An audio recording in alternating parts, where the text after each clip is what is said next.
you can see me good. I just checked.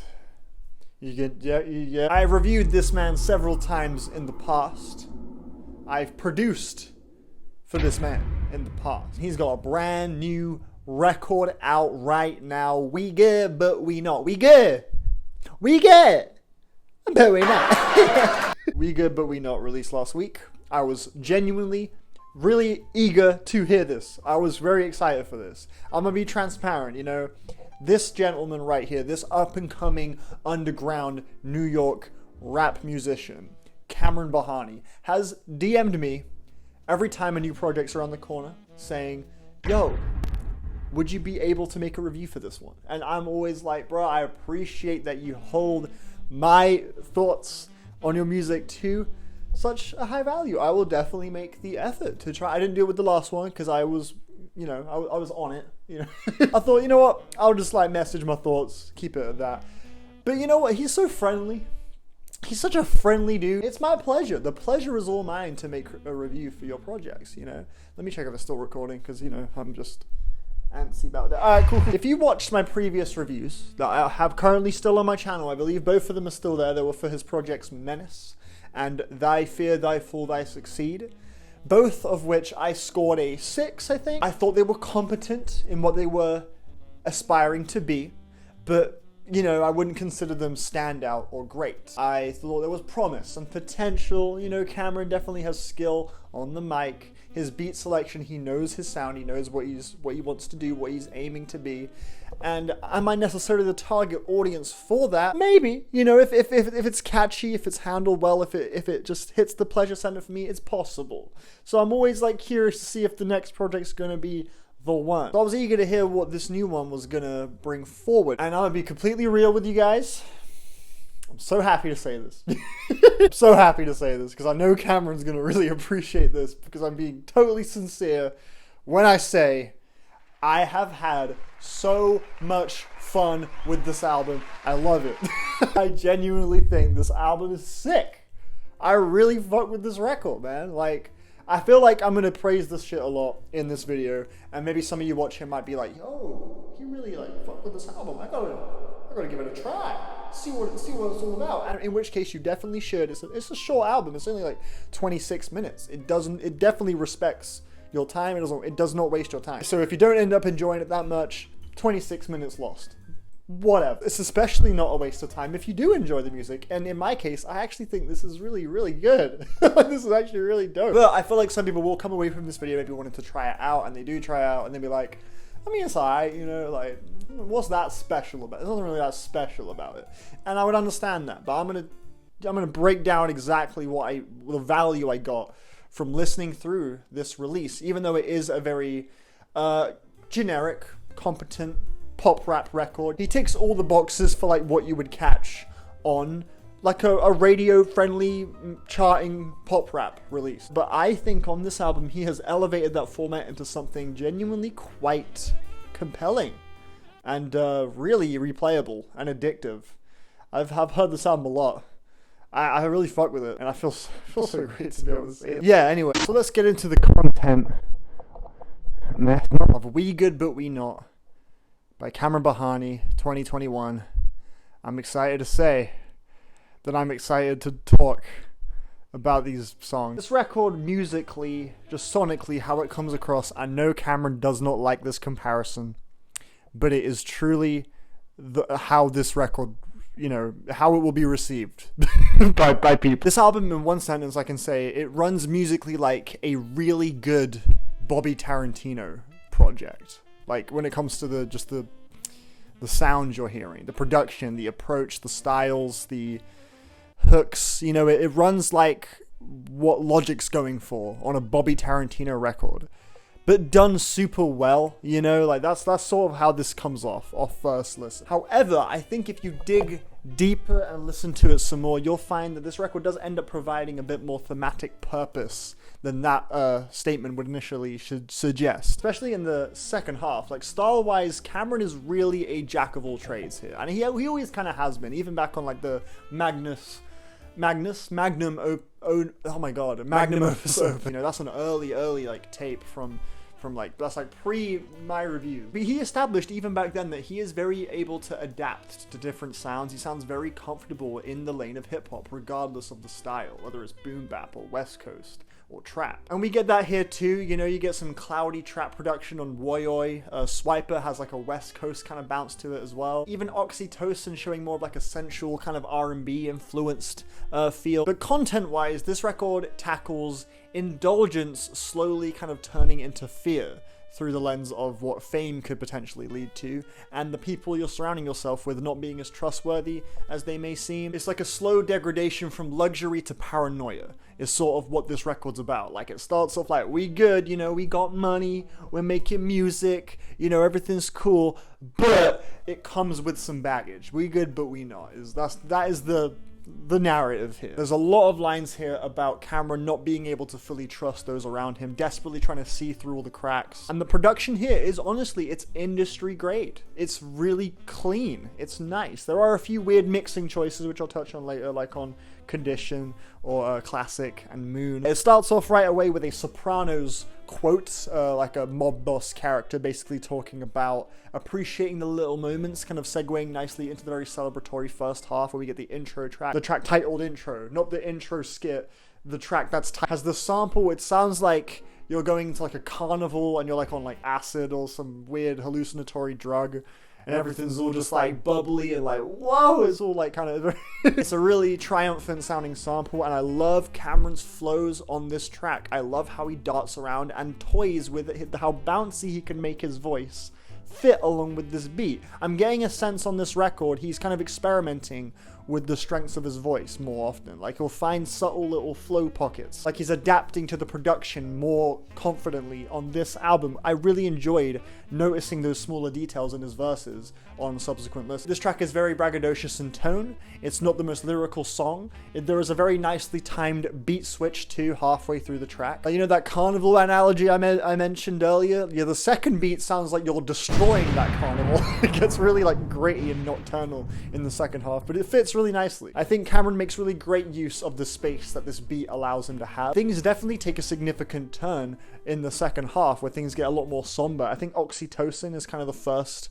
sign of this, at least musically. You know, this song really touching on like the trust issues he's developed over the course of like meeting people in the music industry, as well as relationships he's been through. These themes are also mentioned on the prior track Woi-Oi, but they're really kind of set in stone here. It really starts to feel like it becomes a reality on Oxytocin. It feels like he's starting to realize this lack of trust is getting in the way of his mental on a day-to-day basis, but he still manages to find some enjoyable catchy flows in the midst of this like sea of sort of like solemn gloom. Beat has these very melancholic piano hits that feel perfectly fit for this theme, for this topic. And I like, there's some good flows too. I did notice, I spotted at one point he uses the same flow that Kendrick Lamar used on the track, the Isaiah Rashad track, What's Wrong? How many day? How many day? He does that at one point.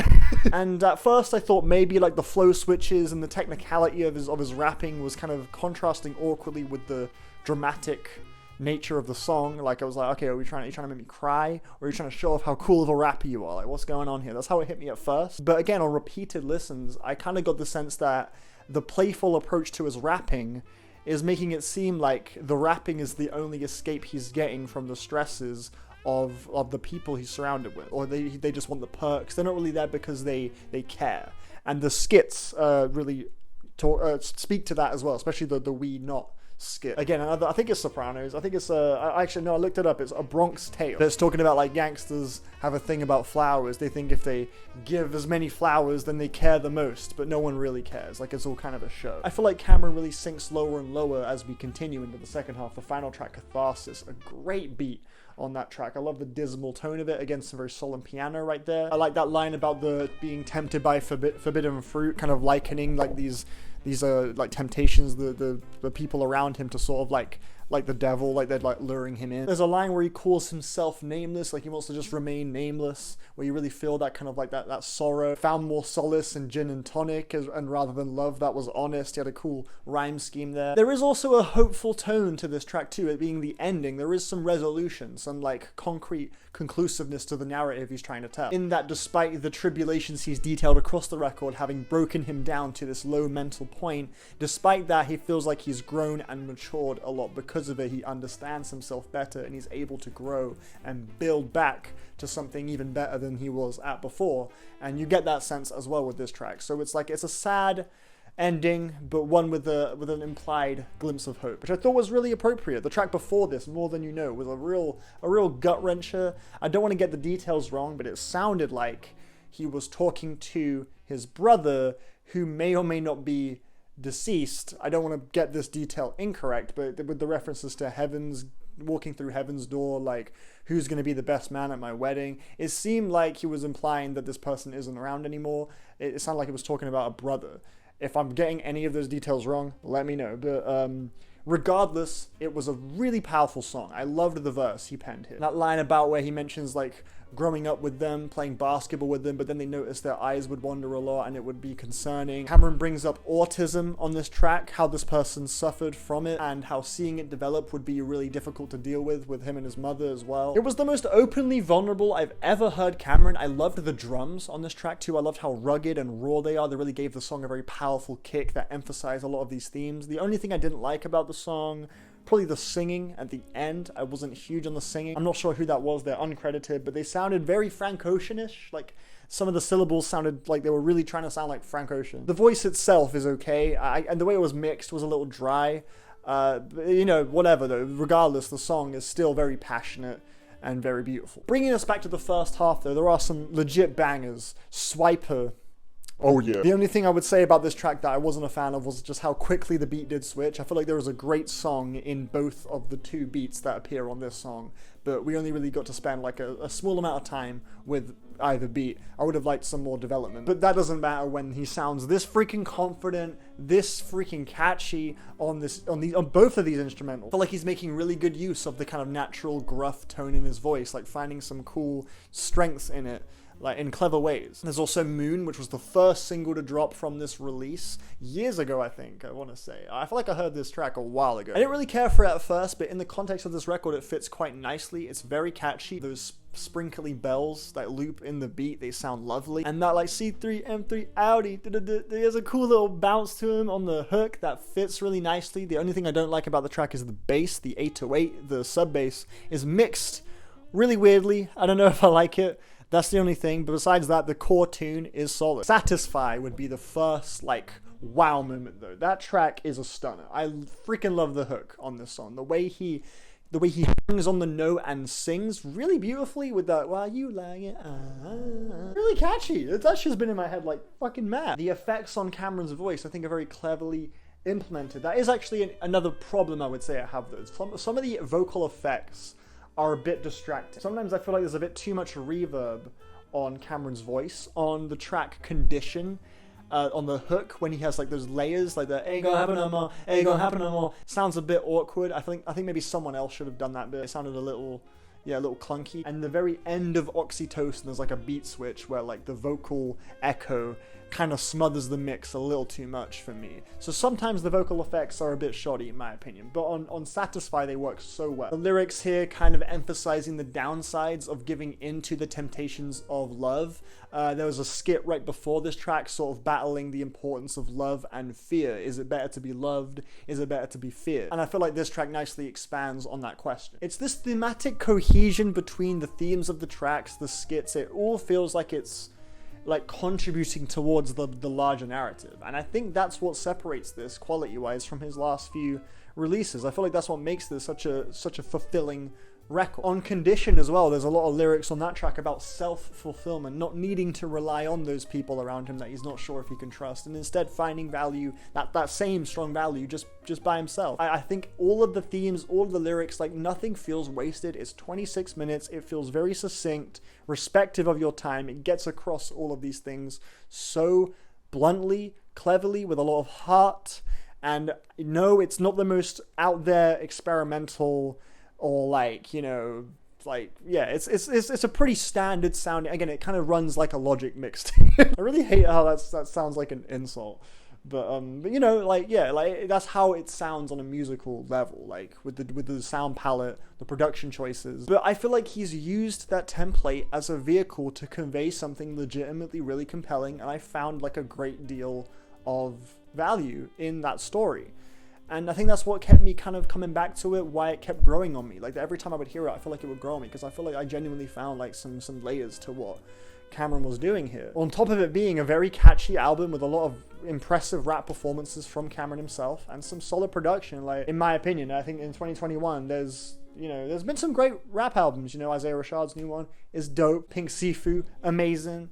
You know, Arm & Hammer, another favorite. Pierre Bourne's album's fantastic. There's been plenty of good hip-hop records, but few have really given me the same meditative bliss I have found in Kamron's musings on this release. For that reason, I personally, I love this. I think it's an 8 out of 10. I'm going to continue playing it throughout the year. Go give it a try, but for real, give this record a go and see if you enjoy the songs. If you don't, no worries. I happen to find like some serious value in spinning through these songs, and it really meant a lot to me. So I want to say thank you to Kamron for, you know, always being really supportive of the channel, for one, but for two, being really, you know, like, for the determination he always shows in his music to make something better than the last one, really trying his best. He took his time with this record. It really paid off, and I want to just say a sincere thank you for just putting in the work, because you came through with a really, really great record, and I'm grateful to have it on my laptop. So yeah, man, go stream this, please. It's fucking nice. That's my opinion on Kamron Bahani's latest album, We Good But We Not. Pre-show is, it's like, it's coming, dude. It's like literally about to be done, I swear. I feel so tired of saying like, it's coming, but it really is like a hair away from being finished. And it's gonna be so sick. You guys are not ready. It's gonna be so good, I promise you. Alright, anyway though. Take care. Enjoy your day. I love you all.